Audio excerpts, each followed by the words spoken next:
stressed out, for one case, 13 episodes. Yeah, no kidding. I thought they were so used to the whole hour remedy of it being over in an hour to have them sit there and really, watch that kind of a pace slow down, that slow. We thought they were gonna, cancel us. And speaking of which, you were saying some interesting things about the Omar character. Like everybody wanted to be Omar. Yes, I mean, Omar. I mean, fuck, and playing a gay guy on TV, you get nervous. You be like, you think about typecasting, right? And, so a gay guy on TV, you're not gonna work at all unless you play gay, And Michael K. Williams, I knew him from Brooklyn, a great actor. And he jumped on board, and I was like, how you feel about playing this character? And, first thing, of course, is I got a job. I got a job. I'm gonna do the best I can do. Whatever happens after that is whatever. I'll deal with it when it comes. But he was nervous, and then I think David Simon and Ed Burns, the way they introduced the character was brilliant, because when he first came out, he was just shotgun, trench coat, blasting everybody. And I remember when the episode started showing, I walk around. All my boys, everybody's like, Omar's the toughest dude on this show. That's my man. I'm Omar. I would do the same thing. And then the 4th episode, when he tongue kissed his man, I walk around like, yo, you Omar, right? That's you, right? And they were like, I didn't know about that, man. Nah. But it was too late. You already committed and said, you was in love with Omar, so you had to really accept, everything about him and realize, just everyone going around, man, I wish I was Omar. Yeah, tough guy. Right. They all just dropped their jaw like, oh my God, it can't be. Why did you do that to him? It can't be. Hey, did they tell him that they were going to make him gay? How great is that if they give him this fucking great role, and then in season 4 wait, there's a typo in here. It says I kiss him. Do I kill him? Is this kill? This can't be fucking kiss. Nah, they told him. I mean, they were.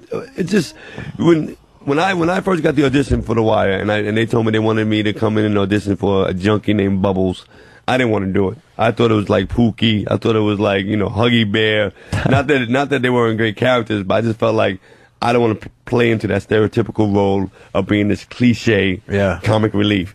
And I think a lot of actors felt, when you met David Simon and Ed Burns and our first producer who passed away, Bob Colesbury, when you met them and they talked about the show, you kind of realized that they were taking a different approach, that you were not, you were not going to be playing just a one-dimensional character. And I think all actors just fell in love with that. Yeah. They fell in love with the opportunity to really play a three-dimensional character. Where's the red hat?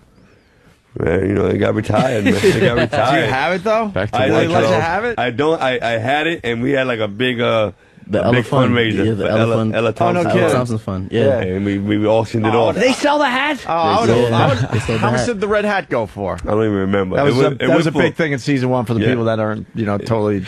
It went from the red. It went from the red hat to the goddamn shopping cart. That was all of a sudden. That was the signature. Wait, you used the red hat in the 4th season also, right? I used the red hat for Bodie and Lil Kevin, right? Lil Kevin, that's right. It came back. It came back. I mean, the red hat.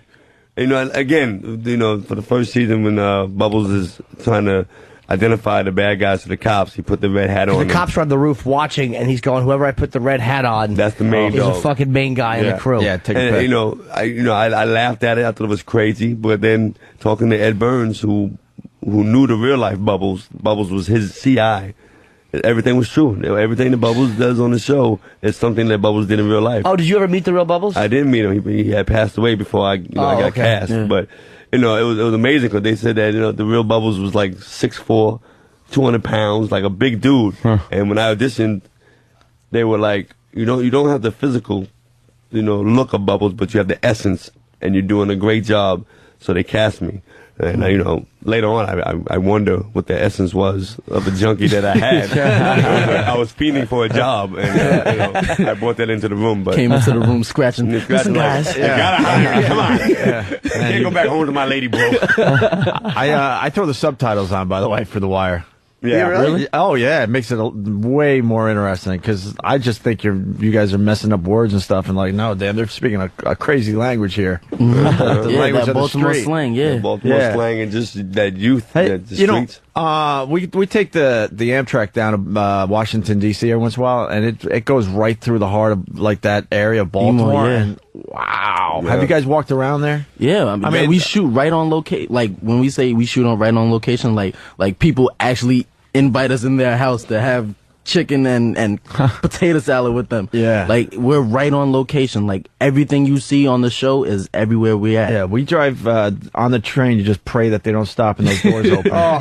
I'm not even joking because it's like, wow, it looks like it's just abandoned streets, but you see the you see the satellite dishes and a car here and there, and you're like, people are really living this life. Living in this area. The first time I heard about the why being in Baltimore, I've been down there to do the improv, and which is no longer there, and it's in the Inner Harbor. So you think, it's this nice little Inner Harbor area, and then you're like, oh yeah, there's more to Baltimore than a little friendly Inner Harbor with a little seafood. Have a crab salad, would you?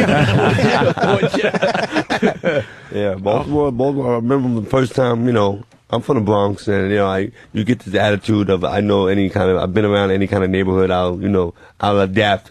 I'm cool with it. And I went to Baltimore, and when the first day of shooting, we went to actual, projects with all these trailers and all the cops and all this attention. Drug dealers was pissed off. They were shooting in the air like, yo, you're bringing too much fucking attention to my business, dog. Get the fuck out of here. What's the why? What is that? What are you guys doing?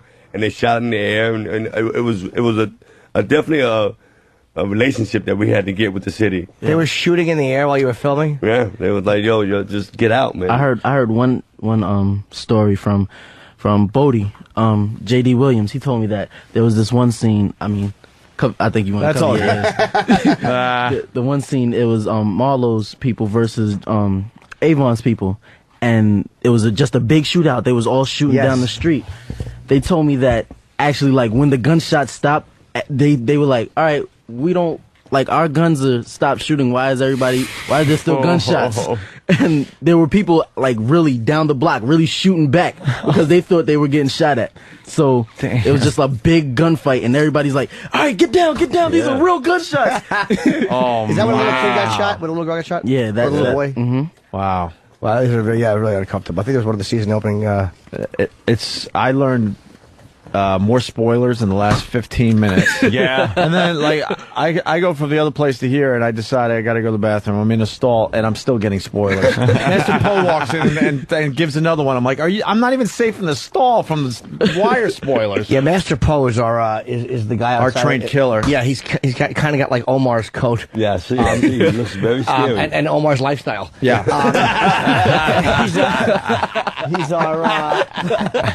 He's our security guy.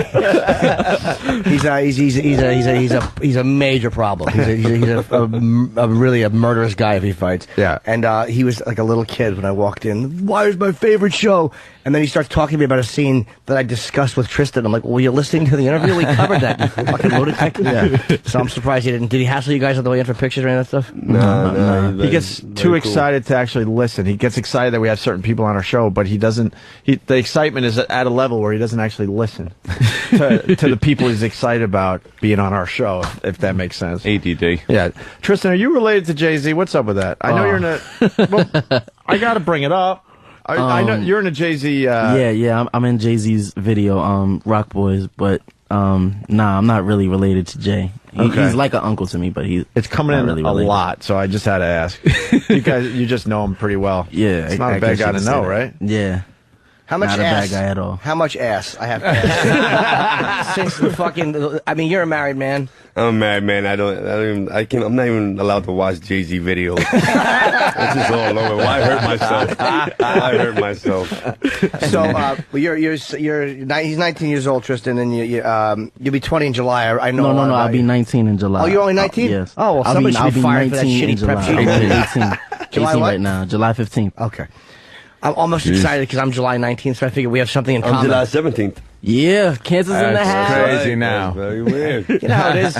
All three actors of similar ilk. Yeah, You know, men of the HBO family. That's right. So, do you have a girlfriend, or are you out just anything that fucking walks? No, I'm not boning anything that walks right now, but nah, I don't got a girlfriend. Okay, so let me rephrase that.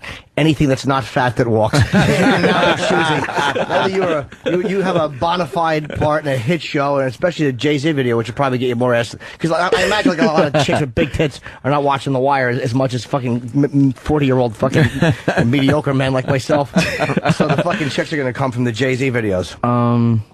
I don't like to discuss politics at the dinner table. There you go. Very Godfather